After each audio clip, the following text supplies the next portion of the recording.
apparently TouchArcade is freaking shutting down. Been around since 2008, dude. How many years even is that? Oh, it says 16 years in the post. I'm an idiot, dude. Hello, bozo. Jesus Christ. Yeah, I first discovered TouchArcade in like freaking 2015 or something. I saw Eli Hodap on the front page of Twitch just streaming freaking mobile games. I'm like, what is this? This is right up my alley. And I was like already dabbling in the mobile game plays at that point. And eventually we did touch base and freaking become friends. And it was sick. And there wasn't much iOS content at the time. Like, it really didn't exist. There was freaking Phone Cats. Shout out Phone Cats. There was some Clash Royale people. And then there was TouchArcade and Pocket Gamer. And that's it. I would watch like all their stuff, their streams, and listen to all their podcasts because I was doing like mobile game stuff. And like while I was editing, there was no other content. There was no other choice. But I also liked their chemistry and like their personalities and stuff. So freaking started listening to the Touch Arcade Show podcast and freaking became like in my regular rotation. I actually got to go on there as a freaking guest pretty recently. It was only like a couple months ago, I think. They said the podcast is going to continue on, which is freaking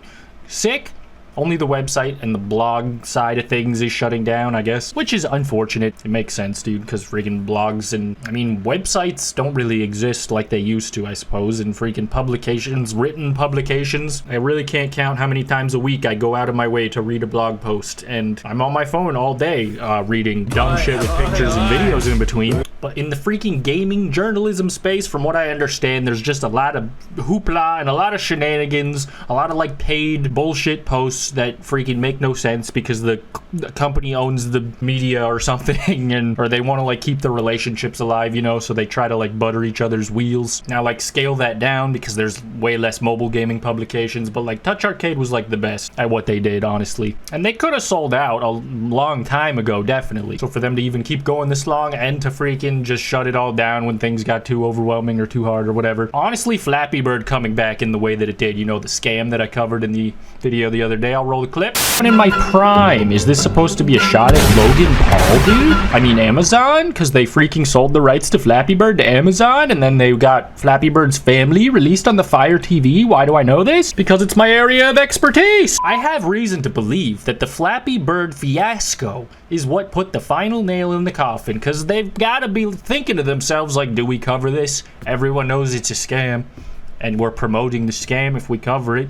It kind of seems like the thing that they would be annoyed to cover, and maybe they should just like, fuck it. This is just a game theory, dude. I love TouchArcade. I'm freaking sad it's shutting down, but I hope everybody is on to better things. Meanwhile. So despite popular belief, I actually can read. I know, it's shocking, dude. But unfortunately, today's a sad day and I'll have one less reason to. Because TouchArcade, the website, is shutting down, dude. If you're not familiar with TouchArcade, it's the, like, I think the biggest mobile gaming, like, gaming publication in existence. I mean, they do, like, blog posts and podcasts and talk about all the new hot mobile games that freaking come out. So it's been up my alley and I've freaking read this website for a long time. And yesterday, they announced that they were ceasing operations and shutting down, dude. Not a total surprise. A couple years ago, they put out a freaking... Basically, in like 2018, Apple killed off the app affiliate program, which made it harder for them to make the website sort of work financially and pay all their people and do all their things, because they would like make money from people buying the apps with their affiliate links and whatever. I wish I did that back in the day, TBH. But I think it was before like YouTubers were a mainstream recognized thing. But after that, they switched to a Patreon thing, and I freaking made a video about it on this channel about TouchArcade, saying like shout out to them and I like their website and I would hate it if it went away. But unfortunately, the writing has been on the wall since way back then, sort of. I mean, freaking blogs don't really exist that much anymore. Like, people don't really go to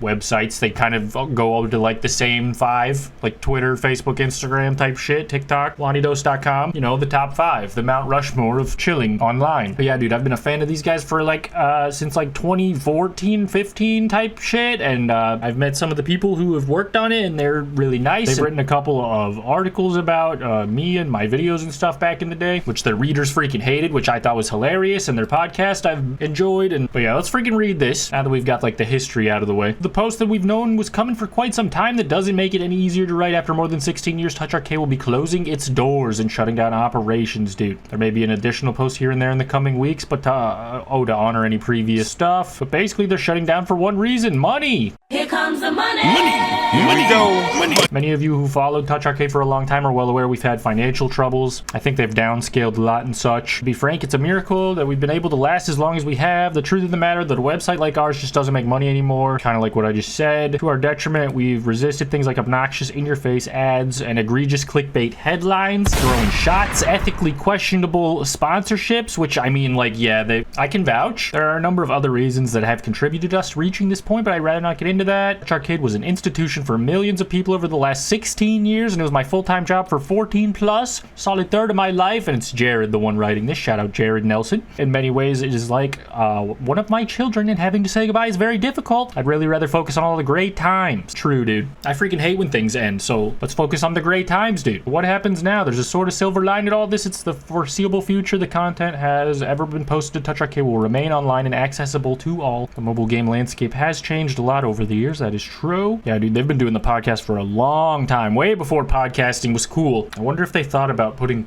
clips of the podcast on YouTube to push to the Patreon and the full version of the podcast. I feel like that would be a good model for them. Maybe. And then they still have the Patreon, but the website is obviously going away, and that's what the Patreon was supporting, so it's a little different now. And then they have this little picture. This is freaking sad, dude. Shout out to freaking Eli and Jared and Carter and Sean Musgrave and freaking, I'm probably forgetting a million people, but I've been checking Touch Arcade for so long, dude. It's gonna be weird. I wanted to look at some of these old Lonnie articles, though. I remember their fans hated me, and I can understand why, dude. I was cringe in 2015 and not the target audience of this website, really. I mean, I'm a mobile gamer, but it's not like a YouTuber website, you know? This is from 2015 and Eli wrote this. Shouts out. We live in strange times. Joystick is closing up shop.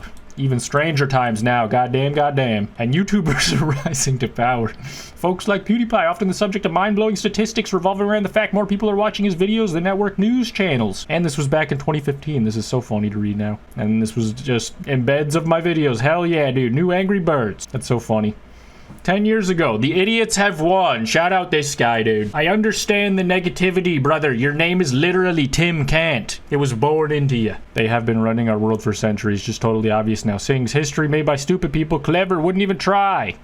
Be in the history books, do something before you die. What are you on about? This is just pathetic. Rovio are so desperate to keep the Angry Birds brands alive.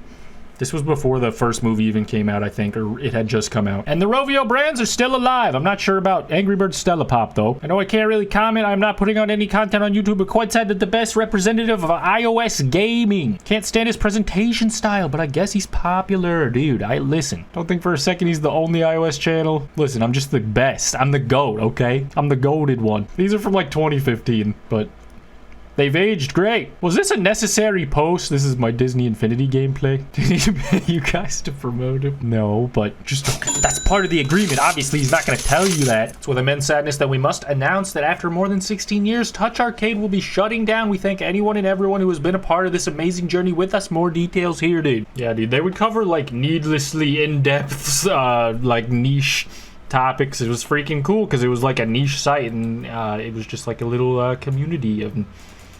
And they did like highlight a lot of games that probably wouldn't have got, or would have had trouble getting found otherwise, dude. It'll be missed.